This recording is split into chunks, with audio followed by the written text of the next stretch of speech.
3 weekends in a row my neighbor's kids tore through the garden I'd spent 3 years building. And by the time it was over, a county judge used a word a whole lot heavier than accident to describe what happened.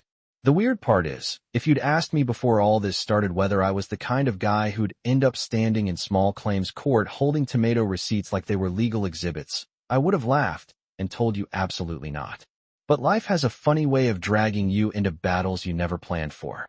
My name's Daniel Mercer. I live just outside Franklin Ridge, Tennessee, in one of those quiet subdivisions where everybody waves from the driveway, but half the time nobody really knows each other. My backyard had become my thing after the divorce. I didn't talk much about that to people, but planting gave me something solid to care about when a lot of other things felt like they'd slipped loose. I built cedar beds along the fence line, hauled in fresh soil 1 truckload at a time, spent evenings researching companion planting like it was graduate school. Tomatoes in the back row, peppers beside those, zucchini on the corner where they got the most afternoon sun, rosemary and basil around the border. Every season I kept notes in an old black ledger. Water schedule, soil pH, harvest dates. My brother liked to joke that my vegetables were better documented than most businesses. And honestly, maybe they were. The fence on the west side backed up to my neighbor's place. A woman named Melissa Crane moved in about a year earlier with her 2 boys, maybe 8 and 10, loud kids with endless energy. The first month she was there, she actually mentioned her side gate latch being loose. I remember because she laughed and said, "One of these days those boys are going to figure out how to escape through there." I laughed too. Seemed harmless. Then she never fixed it. First weekend it happened on a Saturday afternoon. I was inside rinsing off tools from the shed when I heard a snap outside, then another. I stepped onto the patio and saw both boys sprinting through the center row like it was part of a football drill. Tomato cages bent sideways. Dirt flying. One of them tripped and landed straight into the peppers. They froze when they saw me. Just stood there wide-eyed. Then bolted back through the open gate. I stared for a second because my brain honestly hadn't caught up yet. It felt surreal. I walked over next door and knocked. Melissa opened holding an iced tea like nothing happened. I stayed calm. Told her exactly what I saw, pointed at the gate, said, "Hey, can you please get that latch fixed? They just tore through half my tomatoes." She looked embarrassed and apologized right away. "Oh my God, Daniel, I'm sorry. I'll handle it." And that felt reasonable. Kids do dumb things. People apologize. Life moves on. That's what I thought. A week later, I was watering early Sunday morning before church and saw something in the zucchini bed that made my stomach drop. One of the plants had been yanked clean out of the soil. Roots exposed, vines snapped halfway down. Fresh footprints through the mulch. Same gate standing open like a welcome sign. I walked over again. This time Melissa opened the door with a look that already told me she didn't want the conversation. I said, "It happened again." She sighed, long and dramatic, then shrugged and said, "Daniel, they're kids. Accidents happen." I remember feeling this shift in my chest. Not anger exactly. More like disbelief. I looked right at her and said, "A repeated accident with the same broken gate stops being an accident." Her face changed instantly. "Excuse me," she snapped. I said, "You knew the latch was broken. You said you'd fix it. You didn't." She crossed her arms and gave me that smile people use when they want to make you feel ridiculous. "You're seriously upset over vegetables?" I said, "No. I'm upset because boundaries matter." She laughed under her breath and said, "Wow." Then closed the door while I was still standing there. That stayed with me longer than I expected. Because it wasn't really about zucchini anymore. It was the tone. The dismissal. Like the work I'd put into that garden didn't count because she didn't personally value it. The next few days I kept telling myself to let it go. I even reset the damaged plants and tried to focus on other things. But every time I looked out the kitchen window, I checked that gate. Half expecting, half hoping maybe she'd repaired it. She didn't. By the third Saturday afternoon, the air felt heavy and humid, thunder somewhere in the distance, and I was making coffee when movement caught my eye through the window over the sink. That gate swung inward. Both boys came running through again. Fast, laughing, straight through the rows like they'd done it before and knew exactly where to go. A tomato vine snapped under one sneaker. Basil scattered under the other. For a second, I just stood there holding the mug and watching it happen in real time. And something in my brain got very calm. Not angry. Calm. I set the mug down, picked up my phone, started taking pictures. The open gate. Their footprints. One of the boys climbing back through. Every crushed plant. Every broken stake. Every torn-up patch of soil. Then I went inside, opened the cabinet drawer where I kept receipts, and pulled out everything from the past 12 months. And while thunder rolled over the neighborhood and rain started tapping against the windows, I spread every gardening invoice across the dining room table and began adding up exactly what 3 weekends of accidents had actually cost. I thought it would take 10 minutes, maybe 15, but once I got started I kept finding more than I expected. Replacement costs for the tomato starters. Fertilizer. Support stakes. Seedlings I'd picked up from a nursery outside Brentwood 2 months earlier because they were the exact heirloom variety my dad used to grow when I was a kid. Then I checked current nursery pricing online and wrote everything down by hand because somehow that felt more solid than typing it. By the end, I had a legal pad covered front and back, receipts clipped together, and a total circled twice in black ink. $387.40. Not a fortune. That wasn't really the point. It was the principle of somebody being warned more than once and deciding not to care.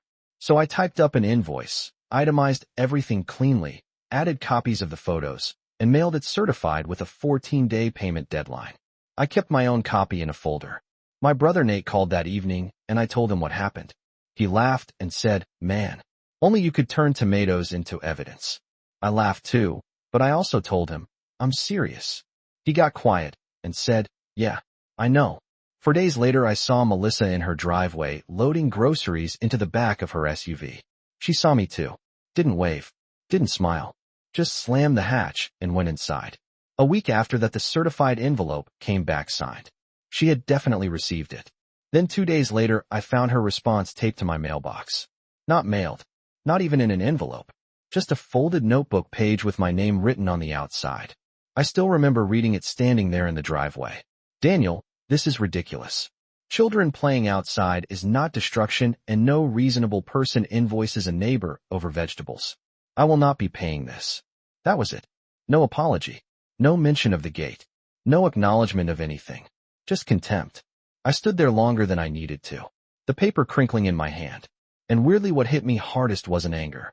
It was disappointment. Because there had been about 6 chances to fix this before it became something ugly. She could have tightened the latch the first day, could have apologized the second day, could have paid the invoice, could have even just admitted she should have handled it differently. But every step she doubled down. So that Monday morning I drove to County Small Claims Court, walked through metal detectors with a folder under my arm, feeling completely out of place. The clerk at the counter barely looked up when she handed me the paperwork. Apparently neighborhood disputes were not rare. I filled everything out. Attached receipts, printed photos, certified mail proof, Melissa's note, paid the filing fee. Then I drove home with that strange mix of dread and relief that hits when something stops being emotional and becomes procedural. A few days later she got served. And that was when things escalated. She knocked on my front door around dinner. Hard. I opened it, and there she was standing stiff on the porch with the papers in one hand. "Are you serious?" she asked. "You're suing me over tomatoes?" I stayed calm. "No. I'm filing over repeated property damage after multiple warnings." She laughed sharp and bitter. "This is insane." I said, "It didn't need to get here." Her jaw tightened. "They're children." I nodded. "Exactly. Which is why adults are supposed to fix the gate." She stared at me like she wanted to say 10 things at once. Then she muttered, "Unbelievable," turned, and walked off. Her boys were in the driveway behind her watching. That part honestly bothered me more than the argument. They weren't bad kids. They were kids following the lane adults set for them. Court was scheduled 3 weeks later. Plenty of time to second-guess myself. I did too. More than once. I'd wake up wondering if I was overreacting. Then I'd walk outside and see broken stems still trying to recover and remember exactly why I filed. My friend Carla from church came by one afternoon and looked over everything spread across my dining room table. She picked up the handwritten note and read it twice. Then she just looked at me and said, "Yeah, I'd file too." Court day came gray and humid. Melissa sat on the opposite bench outside the hearing room with her arms crossed. Didn't look at me once. I had my folder in my lap and my heart pounding harder than I expected. The judge was older, sharp-eyed, efficient. He called our names, and we stepped forward. I laid out the timeline exactly. First incident. Conversation. Second incident. Warning. Third incident with photos. Receipts. Invoice. Certified delivery. Melissa argued that children can't be expected to understand property boundaries perfectly and neighbors should show grace. The judge listened, asked a few questions, then asked Melissa one simple thing. Did you know the gate latch was broken? She hesitated, then admitted yes. He asked, were you informed after the first incident? Yes. And after the second? Yes. He leaned back and looked down at the photos for a long second. Quiet room. Air conditioner humming overhead. Then he said, the issue before this court is not whether children sometimes make mistakes. He lifted one of the photos. The issue is whether a homeowner was aware of a known hazard on her property, informed multiple times of resulting damage, and chose not to correct it. Melissa started to say something, and he raised a hand. I've heard enough. Then he ruled. $387.40 in damages, plus filing costs. Total awarded in full. Melissa looked stunned. Honestly, so did I. The judge signed the order and moved on to the next case like it was routine, but for me everything felt strangely quiet for a second. Melissa grabbed her papers fast and walked out without looking at me. I stood there still holding my folder, trying to process the fact that this whole ridiculous mess had actually ended exactly the way documentation said it should. But that wasn't where it ended. In our subdivision, any active civil complaint tied to neighboring property lines automatically gets copied into the HOA compliance file. Standard policy. I barely thought about it. A week later, I got an email from the association confirming they'd opened a safety review under Melissa's lot because the complaint referenced an unsecured side access point causing repeated property damage. Then 2 days after that, I pulled into my driveway after work and saw a contractor truck parked next door. New latch. New hinges. Reinforced frame. By sunset, that gate shut clean and locked tight for the first time in over a year. Melissa saw me from across the yard while the contractor packed up. Didn't say a word. Didn't wave. Just turned and went inside. And standing there in the fading light with dirt still under my fingernails from replanting basil, I had this odd feeling I didn't expect. Not victory exactly. Not satisfaction the way people imagine revenge stories ending. More like calm. Like something had finally landed where it belonged. The boundary was real now. The garden felt protected again. The season kept moving. Tomatoes ripened. Zucchini recovered better than expected. The peppers came in strong late summer. And for the first time in months, every time I looked out that kitchen window, the gate stayed closed. And that should have been the end of it. Most people probably would have left the story there and called it done. Gate fixed, court over, garden saved, lesson learned. But real life usually leaves one last scene sitting around after everybody thinks the credits already rolled. About 3 weeks later, I was out back near Sunset trimming basil and checking tomato supports when I heard somebody at the fence. I looked up and saw Melissa standing on the other side of it with one hand resting near the new latch. First time we'd spoken since court. The boys were behind her in the yard kicking a soccer ball around.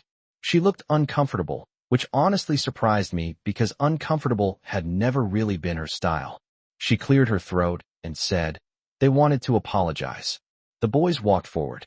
One of them stared at his shoes. The younger one mumbled, sorry we stepped on your plants. The older one added, Mom said we weren't supposed to go through there. And there it was, probably the most honest sentence anybody had said in this whole mess. I smiled a little and told them, thanks for saying that. I appreciate it. Then Melissa stood there another second and finally said, quieter this time, I should have fixed it sooner. No big dramatic speech. No heartfelt redemption moment. Just one sentence. But it sounded real. I nodded and said, yeah, you probably should have.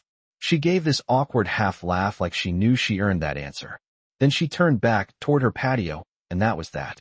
A small thing maybe, but strangely enough that ended up mattering more than court. Because neighborhoods are weird. You can technically win and still feel miserable if every day turns into a cold war across a property line. But after that, things softened. Not friendship. Nothing like that. Just normal. Which honestly felt even better. Summer rolled into fall, and the garden exploded in the best way. The tomatoes came in heavier than any previous year. I filled baskets faster than I could use them. Gave peppers to Carla after church. Dropped zucchini off at Nate's house. Even canned salsa one weekend, while football played in the background and the windows were open. The black ledger on my kitchen counter ended up with my strongest harvest numbers yet. I wrote them down and sat there for a minute looking at the totals, thinking about how weirdly personal a garden can become. To some people, dirt is dirt. Plants are plants. But sometimes a thing becomes important because of what it held together in your life. That garden got me through quiet nights after my marriage ended, gave structure to weekends when the house felt too still, connected me to memories of my dad kneeling in his own backyard, teaching me how deep to plant tomatoes and telling me not to crowd the roots. So when people ask if filing over damaged vegetables was excessive, honestly, I get the question. I do. On paper, it sounds ridiculous, but it never felt like suing over tomatoes. It felt like drawing a line around something I'd spent years building and deciding maybe it mattered enough to protect. And maybe that's the strange part nobody talks about with boundaries. They rarely feel important to the people crossing them. They feel important to the ones standing there cleaning up afterward. Last weekend, I was out watering near dusk and heard the boys next door chasing each other again. They ran toward the fence, stopped at the latch, and turned back toward their own yard without even touching it. Like the line had finally become visible. The sun was dropping low, the tomato vines were heavy and bright, cicadas humming in the trees, and I just stood there for a second smiling to myself, because peace can look incredibly ordinary when it finally arrives. A locked gate, a quiet yard, a basket of tomatoes on the patio table. Funny enough, that ended up being all I ever wanted from the beginning. But I'm curious what you think. Be honest. If you were in my shoes, after the first warning, would you have let it slide? After the second, would you have filed? Or do you think taking a neighbor to court over repeated damage crosses a line, even when they ignored every chance to fix it? Drop your thoughts in the comments, because I can already tell people are going to be split on this one, and honestly, I want to hear where you land.